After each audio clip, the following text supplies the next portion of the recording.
Ya, shalom Bapak Ibu Saudara sekalian. Puji Tuhan kita bertemu kembali dalam Realitas Channel episode yang ke-63. Yaitu dengan tema kehidupan manusia di surga. Bagaimana kehidupan manusia di surga? Ya. Sebelumnya kita berdoa dulu. Bapa surgawi, pada sore ini kami mengucap syukur kepada Bapa di surga. Mau akan nyampaikan kepada firman-Mu tentang bagaimana kehidupan manusia di surga. Bapa urapi rekaman ini sehingga untuk kemuliaan nama Tuhan. Terima kasih Bapa di surga, ampuni dosa dan salah kami. Dalam nama Yesus kami berdoa dan mengucap syukur kepada Bapa di surga. Haleluya. Amin. Nah Bapak Ibu sekalian, kita sebagai manusia tentu mempunyai satu tujuan akhir. Ya. Tujuan akhir manusia ada dua, paling surga atau neraka. Ya. Hanya dua pilihan. Hanya surga atau neraka. Tapi pada sore ini saya bicara tentang kehidupan manusia. Bagaimana kehidupan manusia di surga. Ya. Ini kehidupan manusia yang percaya Yesus, dibaptis lahir baru, dan namanya tertulis dalam buku kehidupan. Ini orang yang mendapat kehidupan di surga. Ya. Nah, Bapak Ibu sekalian, pertama kehidupan manusia di surga itu saling mengenal. Ya. Saling mengenal satu sama lain. Nah, kita lihat di 2 Samuel 12 ayat 23. 2 Samuel 12 ayat 23. Waktu itu Daud anaknya masih berzina dengan Batsyeba, melahirkan anak. Dan waktu anaknya sakit, kemudian dia berdoa, puasa supaya anak itu sembuh. Tapi ternyata anak itu meninggal. Kemudian para pegawainya katakan pada Daud, aneh kan raja ini. Anaknya sakit, dia berdoa, puasa, tapi kenapa sudah mati dia makan dan minum? Kemudian Daud katakan, ya anakku sudah mati. Nanti saya akan bertemu dengan dia di surga. Jadi bukan dia akan datang, tapi saya akan pergi dan bertemu dia di surga. Yang kedua, yaitu ketika Yesus membawa, ya, kita lihat di firman-Nya 2 Samuel 12 ayat 23. Ya. Tetapi sekarang ia sudah mati. Mengapa aku harus berpuasa? Dapatkah engkau mengembalikannya lagi? Aku yang akan pergi kepadanya, tetapi ia tidak akan kembali kepadaku.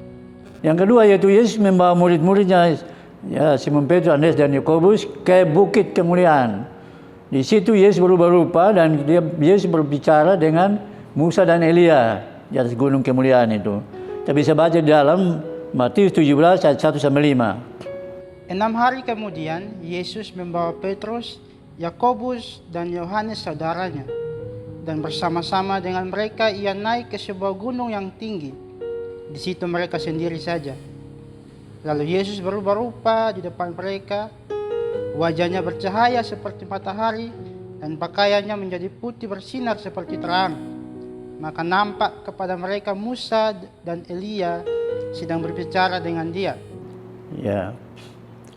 Kemudian Bapak Ibu sekalian, di surga itu bisa berkomunikasi dengan orang yang berada di neraka. Yaitu Lazarus ketika dia mati dibawa oleh malaikat ke surga, ke pangkuan Abraham. Sedangkan orang kaya itu meninggal dibawa ke alam maut, di dua orang mati. Kemudian orang kaya dikatakan kepada Lazarus, pada Abraham, Bapak Abraham, tolong Lazarus bawa air setitik saja untuk membasahi lidah hamba, karena hamba menderita di neraka ini. Ya, tapi Abraham katakan kepada orang kaya, engkau sudah mendapat bagianmu, karena engkau waktu di dunia engkau hidup dengan nyaman, aman, dan enak. Tapi Lazarus kini mendapat bagiannya hidup dalam pangkuanku, yaitu dalam taman Firdaus. Kemudian orang kaya katakan, Bapak Abraham, kalau bisa Lazarus bertemu dengan saudara saya yang 5 orang yang masih tinggal, supaya mereka tidak diam bersama dengan saya di tempat ini. Dan itu kita bisa baca di dalam Lukas 16 ayat 22-23. Kemudian matilah orang miskin itu, lalu dibawa oleh malaikat-malaikat ke pangkuan Abraham. Orang kaya itu juga mati, lalu dikubur. Dan sementara ia menderita sengsara di alam maut, ia memandang ke atas, dan dari jauh dilihatnya Abraham dan Lazarus duduk di pangkuannya. Itu ada komunikasi. Baik Lazarus yang berada di pangkuan Abraham atau di taman Firdaus maupun dengan orang kaya yang berada dalam neraka atau alam maut. Ya. Kemudian berikutnya di sorga itu ada jamuan makan bersama. Di sana Abraham, Ishak dan Yakub akan makan bersama dalam satu meja di sorga. Kita bisa baca dalam Matius 8 ayat 11. Aku berkata kepadamu, banyak orang akan datang dari timur dan barat dan duduk makan bersama-sama dengan Abraham, Ishak, dan Yakub di dalam kerajaan surga. Dan kita akan makan bersama-sama semeja dengan Tuhan Yesus di surga. Lukas 22 ayat 30. Bahwa kamu akan makan dan minum semeja dengan aku di dalam kerajaanku, dan kamu akan duduk di atas tahta untuk menghakimi kedua belah suku Israel. Itu luar biasa. Ya, sekarang kita bisa makan bersama dengan keluarga kita, tapi nanti di surga kita makan bersama dengan Kristus, satu meja di dalam surga. Yang ketiga yaitu di surga itu tidak ada kawin-mawin. Ya. Dan mereka semua sama seperti malaikat. Usianya sama. Jadi yang tua di dunia ini, misalnya saya 78 tahun, nanti di surga tuh kehidupan kita sama, usia 33 tahun sama dengan usia Yesus. Kita bisa lihat di dalam Matius 22 ayat 30. Kita lihat. Karena pada waktu kebangkitan, orang tidak kawin dan tidak dikawinkan, melainkan hidup seperti malaikat di surga. Ya, hidup seperti malaikat di surga. Usianya sama, 33 tahun. Ada kesaksian di YouTube yang lalu, yaitu kesaksian Yonina da Silva waktu dia meninggal 3 hari, rohnya dibawa ke surga. Di sana bertemu dengan neneknya yang sudah meninggal tahun 2012. Kemudian tempatnya putih bersih surga, banyak orang di sana. Dan dia melihat neneknya sudah tua, tapi waktu itu melihat neneknya usianya sama seperti 33 tahun. Semua umurnya sama. Itu. Ya. Kemudian di surga itu ya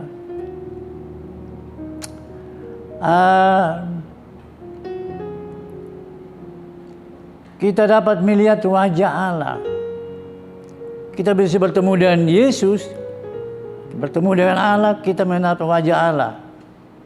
Di dalam Ibrani 12 ayat 14 dan Wahyu 20 ayat 1 sampai 5.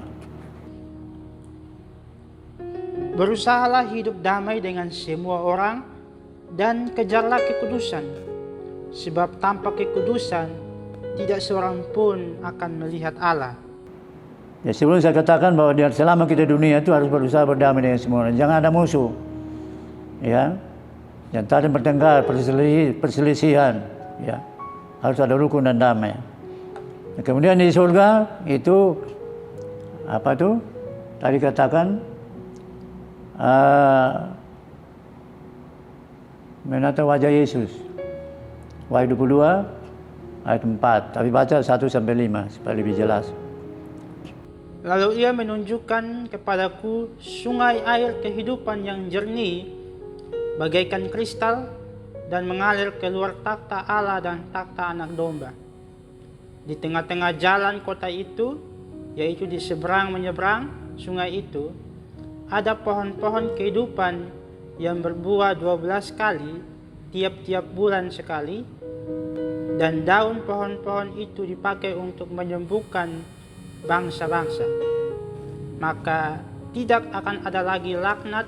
Takhta Allah dan takhta Anak Domba akan ada di dalamnya, dan hamba-hambanya akan beribadah kepadanya. Dan mereka akan melihat wajahnya, dan namanya akan tertulis di dahi mereka. Dan malam tidak akan ada lagi di sana. Dan mereka tidak memerlukan cahaya lampu dan cahaya matahari, sebab Tuhan Allah akan menerangi mereka, dan mereka akan memerintah sebagai raja sampai selama-lamanya. Ya, begitu indah kehidupan di surga. Kita berkumpul bersama-sama, tidak ada matahari, karena Allah, sinar kemuliaan Allah yang ada pada saat itu. Dan kita bisa melihat wajah Allah. Dan kita beribadah bersama-sama di surga, tidak ada pengangguran di surga. Ya. Berikutnya yaitu ada Dewan Musyawarah Allah di surga. Kalau di kedua bumi ini ada DPR, MPR. Tapi di surga itu ada Dewan Musyawarah Allah. Ya. Kita lihat bagaimana ada satu Dewan Musyawarah Allah di surga. Kita baca di dalam 1 Raja-Raja 22 ayat 19 sampai 23. Kata Mika, sebab itu dengarkanlah firman Tuhan.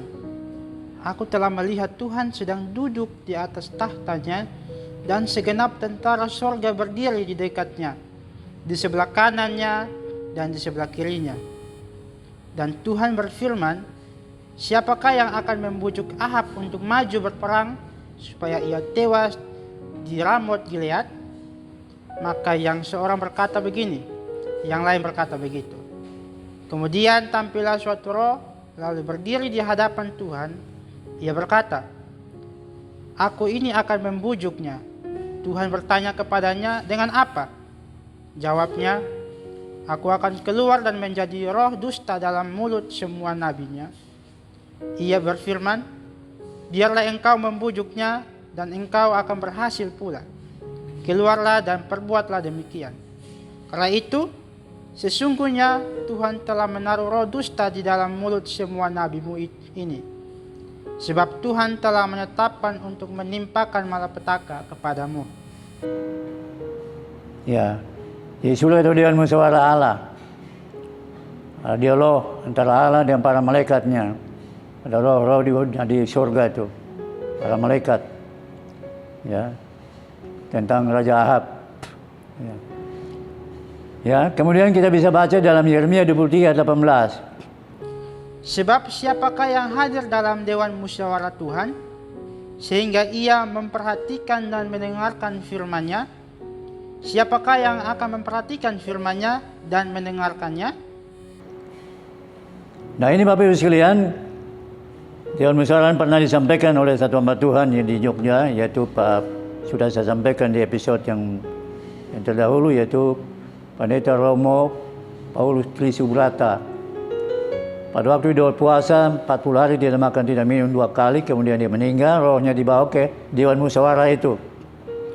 Dan di situ disingkapkan tentang rahasia wahyu mulai di kajian Wahyu 1 sampai 22. Dan di situ ada satu Dewan Musyawarah. Maka dia menyaksikan itu di dalam kesaksiannya pada waktu episode yang lalu itu, ya. Kemudian kita bisa melihat di dalam ayat pasal 1 ayat 6 sampai 12. Tolong baca itu. Dan ayat pasal 2 1 sampai 6. Ya. Tapi saya jelaskan dulu nanti sebentar. Jadi di surga itu Dewan Musyawarah Allah. Satu waktu datanglah iblis kepada Allah di surga. Allah bertanya pada iblis, dari mana kau iblis? Iblis katakan, aku mengelilingi dunia. Kemudian tanya Allah, apakah engkau bertemu dengan hamba-Ku Ayub? Ya, saya bertemu. Kemudian Tuhan katakan pada iblis, hamba-Ku Ayub seorang saleh, jujur, takut Tuhan dan menjauhi kejahatan. Tapi iblis mendakwa Ayub di hadapan Allah. Ya, Tuhan kan menjaga lindungi dia hartanya, tapi coba dia jatuh miskin. Kemudian Tuhan katakan, pergilah. Tapi itu dalam kuasa-Mu. Tapi jangan jamah dia.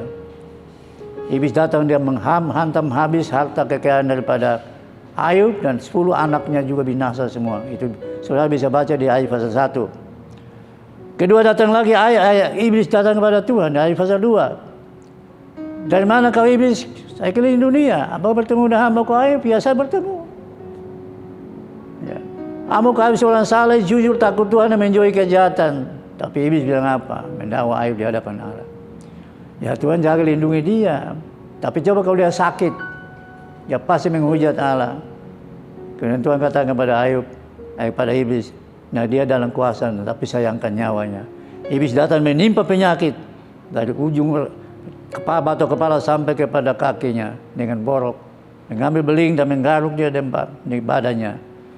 Tapi begitu juga lagi sakit, tapi istrinya berkatakan kepada Ayub, istrinya Ayub katakan, masih engkau menyembah kepada Allahmu itu? Ya. Masihkah engkau bertahan menyembah kepada Allah? Matilah kau. Tapi Ayub katakan, apakah kita mau menerima yang baik saja? Kita tidak menerima yang buruk. Ya. Nah itu Bapak Ibu sekalian. Jadi di surga itu ada Dewan Musyawarah Allah. Ya. Nah selanjutnya kita bisa lihat di dalam satu lagi, yaitu di dalam Mazmur 82. Coba kita lihat di situ. Mazmur Asaf, Allah berdiri dalam sidang ilahi, di antara para Allah ia menghakimi. Berapa lama lagi kamu menghakimi dengan lalim dan memihak kepada orang fasik? Berilah keadilan kepada orang yang lemah dan kepada anak yatim.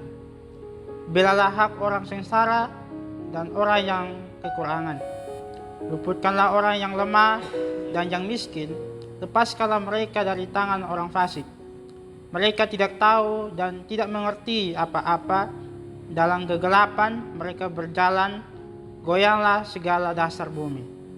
Aku sendiri telah berfirman, kamu adalah Allah dan anak-anak yang maha tinggi kamu sekalian.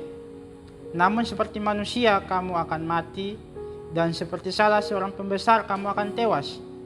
Bangunlah ya Allah, hakimilah bumi, sebab engkaulah yang memiliki segala bangsa. Ya, itu kalau kita mengikuti penghakiman itu di surga, ya, keadilan kebenaran. Nah itu Bapak Ibu sekalian, bagaimana kehidupan manusia di surga. Tapi satu ayat lagi yang sangat menarik, yaitu kita akan bertemu bersama dengan Yesus. Kita sebagai mempelai wanita dan Yesus adalah sebagai mempelai laki-laki. Itu di surga. Yuk kita lihat dalam Wahyu 19 ayat 6 sampai 9. Lalu aku mendengar seperti suara himpunan besar orang banyak, seperti desau air bah dan seperti deru guru yang hebat. Katanya, haleluya, karena Tuhan Allah kita yang maha kuasa telah menjadi Raja. Marilah kita bersuka cita dan bersorak-sorai dan memuliakan Dia. Karena hari perkawinan anak domba telah tiba dan pengantinnya telah siap sedia. Dan kepadanya dikaruniakan supaya memakai kain lenan halus yang berkilau-kilauan dan yang putih bersih. Lenan halus itu adalah perbuatan-perbuatan yang benar di orang-orang kudus. Lalu ia berkata kepadaku, tuliskanlah, berbahagialah mereka yang diundang ke perjamuan kawin anak domba. Katanya lagi kepadaku, perkataan ini adalah benar, perkataan-perkataan dari Allah. Jadi kehidupan manusia di surga itu sangat indah. Amin. Untuk itu kita sebagai manusia mempunyai tujuan akhir. Kita di dunianya sementara sebagai perantau, tapi nanti pada waktunya tujuan akhir kita sebagai orang percaya adalah surga. Itu langit baru dan bumi baru dan kota Yerusalem baru. Dalam Wahyu 21 ayat 1 sampai 7 dan Wahyu 22 ayat 1 sampai 5. Kita akan bertemu di kota Yerusalem. Mana lagu mengatakan, oh Yerusalem, hati kota mulia, hatiku rindu ke sana. Tak lama lagi Tuhanku datanglah, bawa saya masuk sana. Tak lama lagi Tuhanku datanglah, bawa saya masuk sana. Bapak Ibu, pada itu pesan-pesan Tuhan melalui firman Tuhan pada hari ini. Tapi yang terakhir saya katakan bahwa kita bersyukur kepada Tuhan. Pesan yang saya sampaikan yaitu kita perlu siapa ke Allah itu. Di dalam setiap episode saya sampaikan, siapakah Allah kita? Yesus adalah Allah yang benar dan hidup kekal. 1 Yohanes 5 ayat 20. Kedua, siapakah Yesus itu? 1 Yohanes 4 ayat 14. Yesus juru selamat dunia. Yang ketiga, siapa Yesus itu? Yesus Tuhan atas semua orang. Kisah 10 ayat 35 36. Yesus Allah yang benar, hidup kekal, juru selamat dunia, Tuhan atas semua orang. Tapi dia turun ke dalam dunia menjadi manusia, menyelesaikan kerja penyelamatannya, yaitu lahir melalui perawan Maria, pelayanan menderita, mati di kayu salib, dikuburkan, tapi bangkit pada hari ketiga, naik ke surga. Dia sekarang ada di surga, tapi dia lama lagi akan datang kembali untuk menjemput saudara dan saya. Tapi ingat pesan Tuhan pada hambanya tahun 2002, kamu berjaga-jaga menanti kedatanganku, tapi kamu harus berjaga-jaga kapan kau dipanggil. Napas kita dalam tangan Tuhan. Ayub 12 ayat 10. Salam, Tuhan Yesus memberkati. Amin.